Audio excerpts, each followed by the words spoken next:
University మంచి భవిష్యత్తు కోసం తెలుగు విద్యార్థులు ఇష్టపడే యూనివర్సిటీ. కాల్ 9059052378 9059052379.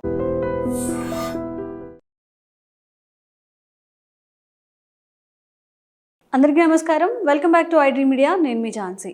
చాలా మందిలో మోకాళ్ళ నొప్పులు వస్తూ ఉంటాయి. ఈ మోకాళ్ళ నొప్పులు వచ్చినప్పుడు పెద్దవాళ్ళలో ఏం చేయాలి, రాకుండా ఎలాంటి జాగ్రత్తలు తీసుకోవాలో తెలుసుకుందాము. ప్రస్తుతం అంతా ఉన్నారు ఆయుర్వేద వైద్యంలో 35 ఏళ్ల అనుభవం ఉన్న చిటిబొట్ల మధుసూదన్ శర్మ గారు. నమస్తే సార్. నమస్తే సార్, వయసు రీత్యా వచ్చే వ్యాధులు అని చెప్పుకోవచ్చు. మోకాళ్ళ నొప్పులు కానీ, నడవలేకపోవడం, శక్తి లేకపోవడం, ఇవన్నీ కూడా. ఈ మోకాళ్ళ నొప్పుల్ని మనం ఎంతవరకు అరికొట్టచ్చు?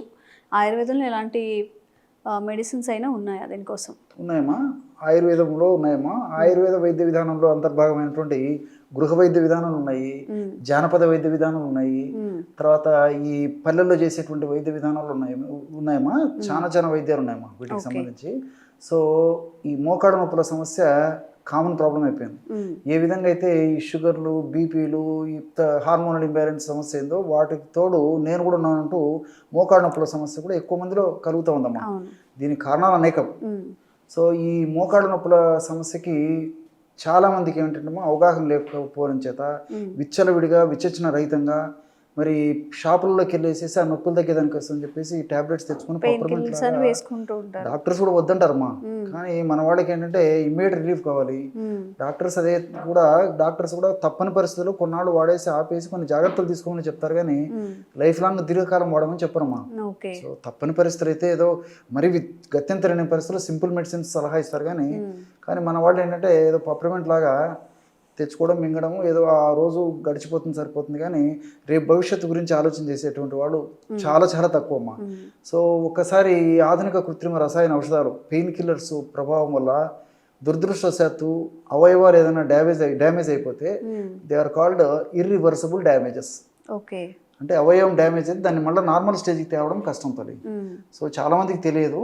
కాబట్టి అంటే ఏదైనా తప్పని పరిస్థితుల్లో డాక్టర్ గారి సలహా మేరకు కొన్నాళ్ళు పాటు వాడుకోవడంలో తప్పలేదు, కానీ మరి వాళ్ళకే వాళ్ళు ఏదో ఇంటి పక్కన వాళ్ళు చెప్పినారనో, స్నేహితులు చెప్పినారనో, తెలిసిన వాళ్ళు చెప్పినారనో, ఏదో మెడికల్ షాప్లో అడుగు ఇచ్చారని చెప్పి అట్లా చేయకూడదమ్మా. ఓకే, సరే సార్. కొంతమందికి ఏంటంటే ఎర్లీ ఏజెస్లో 35-32 ఏజ్ కూడా చాలా ఎక్కువగా మోకాళ్ళ నొప్పులు అని చెప్పి, అంటే కొంత దూరం కూడా నడవలేకపోవడం, కుంటూ నడుస్తూ ఉంటారు కదా. ఇవి ఎందుకు వస్తాయి అంత ఎర్లీగా వాళ్ళకి? అది దీనికి పోషకాహార లోపం ఒక ప్రధాన కారణమ్మా. రెండవది ఏంటంటే ఈ విటమిన్ డి లోపమ్మా. సో సర్వసాధారణంగా ఏమైతుందమ్మా, విటమిన్ డి మన బాడీలో లేకపోయేసరికి తీసుకున్నటువంటి ఆహార పదార్థాలు ఒకవేళ బాగున్నప్పటికీ కూడా కాల్షియం ఆహారం తీసుకున్నప్పటికీ మన బాడీ కాల్షియం తీసుకోలేదమ్మా. చాలా మందిలో జరిగేది అది. సో అందుకే నేను ఇండైరెక్ట్గా పోషకాహార లోపం అని చెప్తున్నాను. పోషకాహారం తీసుకున్నప్పటికీ లోపం ఎందుకు అంటున్నా అంటే అది మనకు ఉపయోగపడకపోవడం చేత అది లోపం జరగడం వల్ల ఈ సమస్య వస్తుందని చెప్తున్నానమ్మా.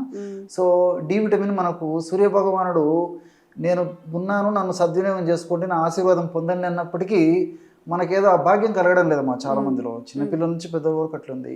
పూర్వకాలం అయితే మన పెద్దలమ్మా 30-40 సంవత్సరాల క్రితం వాళ్ళ వరకు కూడా మరి కాస్త కూస్త వాళ్ళకి ఎండ తగిలేదమ్మా.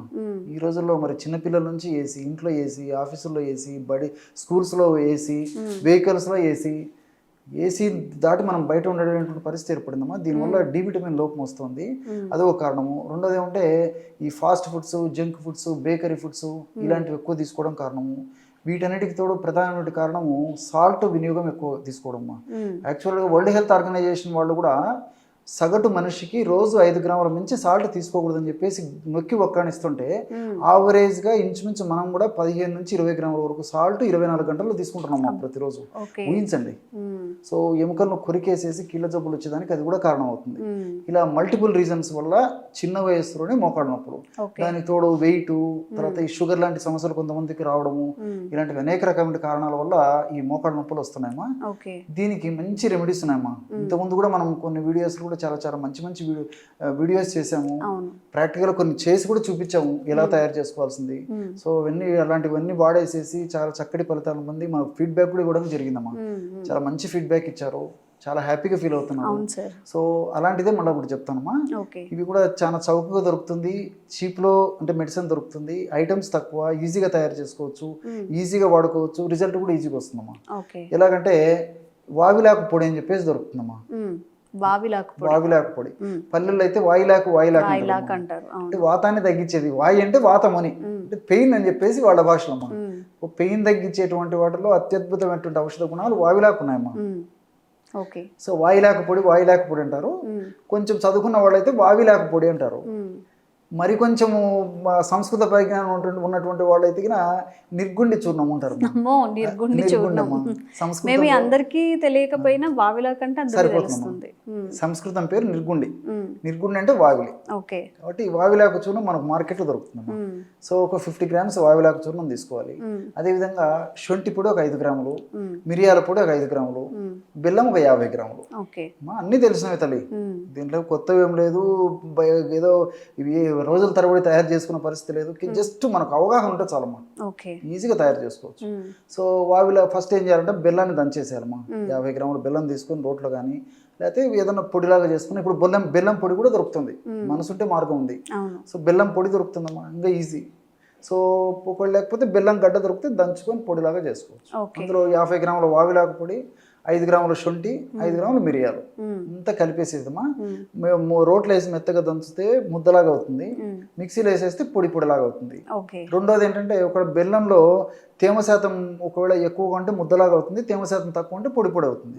ఔషధ గుణాలు అయితే ఎట్లా పోవమ్మా, ఇక్కడ పోవమ్మా. సో అంతా కలిపేసేసి రోజు ఉదయం ఒకసారి, రాత్రి ఒకసారి, ఆహారానికి ఒక అరగంట ముందు చాలా తక్కువ ప్రమాణం అమ్మా, 1 నుంచి 2 గ్రాములు సరిపోతుంది, ఎక్కువ కూడా అవసరం లేదు. 1 to 2 grams పౌడర్ అంటే ½ టీ స్పూన్లో కూడా ఇంకా తక్కువ అమ్మా. ½ టీ స్పూన్ మనం కొన్ని వీడియోస్ కూడా చూపించాం. ½ టీ స్పూన్లో ఇంకా తక్కువ అమ్మా. పావు టీ స్పూను ఇంచుమించు సరిపోతుందమ్మా. పావు teaspoon maximum 1.5 gram 2 grams లోపు.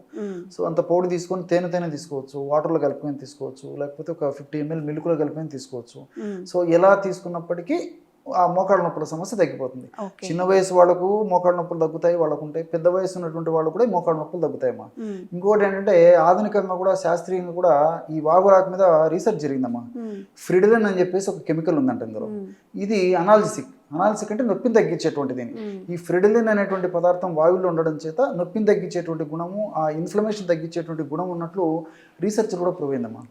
దీంతో పాటు లిగ్నాన్స్, గ్లైకోసైడ్స్ ఇలాంటివి అనేక రకాలైన రసాయన పదార్థాలు ప్రత్యక్షంగా పరోక్షంగా ఈ మోకాళ్ళ నొప్పులు తగ్గేందుకు చాలా చక్కగా ఉపయోగపడతాయి. కాబట్టి దీర్ఘకాలంగా వాడినప్పటికీ అన్ని సైడ్ బెనిఫిట్స్ ఉంటాయి, ఎలాంటి సైడ్ ఎఫెక్ట్స్ ఉండవమ్మా దీనివల్ల.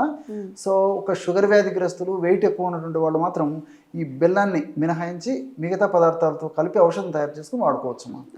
ఎన్ని రోజులు వాడాల్సి వస్తుందండి ఇది? ఎక్కువ రోజులు వాడినా ఏం కదమ్మా, చెప్పాను కదమ్మా. మీరు ఒక 2 months, 3 months, 5 months, 6 months వాడినా ఇబ్బంది లేదు, సంవత్సరం వాడినా ఇబ్బంది లేదు. ఇంగ్లీష్ మందుల బదులు ఇది వాడుకుంటే మా తప్పే ఉందమ్మా. సో దీనివల్ల సైడ్ బెనిఫిట్స్ ఉంటాయి కదమ్మా. రెండోది ఏంటంటే ఈ వావిలి పరోక్షంగా ఏం చేస్తుందంటే వెయిట్ రిడక్షన్ కూడా ఉపయోగపడుతుందమ్మా. ఈ రోజుల్లో వెయిట్ ఎక్కువ పెరగడం వల్ల కూడా ఆ ప్రభావం మోకాళ్ళ మీద పడి కూడా నొప్పులు వస్తున్నాయి, వెయిట్ ఎక్కువగా ఉండడం వల్ల కూడా. సో పరోక్షంగా మనకు వెయిట్ రిడక్షన్కి ఉపయోగపడుతుంది. అదేవిధంగా శొంఠిలో జింజరాల్స్, షాగోల్స్ ఉన్నాయమ్మా, అవి ఫ్యాట్ను కరిగించడానికి ఉపయోగపడుతుంది, ఫ్యాట్ బర్నింగ్కి. అదేవిధంగా మిరియాలు ఉన్నటువంటి పెప్పరిన్ కూడా ఫ్యాట్ను కరిగించేందుకు ఉపయోగపడుతుంది, నొప్పి తగ్గేదానికి ఉపయోగపడుతుంది. అట్లే ఈ శొంఠిలో ఉన్నటువంటి జింజరాలు, షాగోలు కూడా నొప్పిని తగ్గించడానికి ఉపయోగపడతాయి. సో మల్టిపుల్ బెనిఫిట్స్ ఉంటాయి, అన్ని మనకు సైడ్ బెనిఫిట్స్ ఉంటాయి మా వీటి వల్ల. సో ఈ కూరలు వాడిన ఇబ్బంది లేదు. ఓకే. సో చూసారు కదా సార్ చెప్పినట్టుగా, మీకు ఎవరైనా ఎక్కువగా మోకాళ్ళ వ్యాధి బారిన పడి ఇబ్బంది పడుతూ ఉన్నా, మీ ఇంట్లో ఎవరైనా లేదా మీ రిలేటివ్స్ కానీ ఈ చిన్న చిట్కా వాళ్ళకి చెప్పండి, వాడి రిజల్ట్ ఎలా వస్తుందో కూడా మెసేజ్ రూపంలో కామెంట్ చేయండి. ఇంకెలాంటి ఆరోగ్య సమస్యలు కానీ కామెంట్ చేయండి, దాని మీద తప్పకుండా వీడియో చేసే ప్రయత్నం చేస్తాం. Thank you sir. నమస్తే. Sir, one life lesson what medicine has taught you. Whatever you can do without expecting.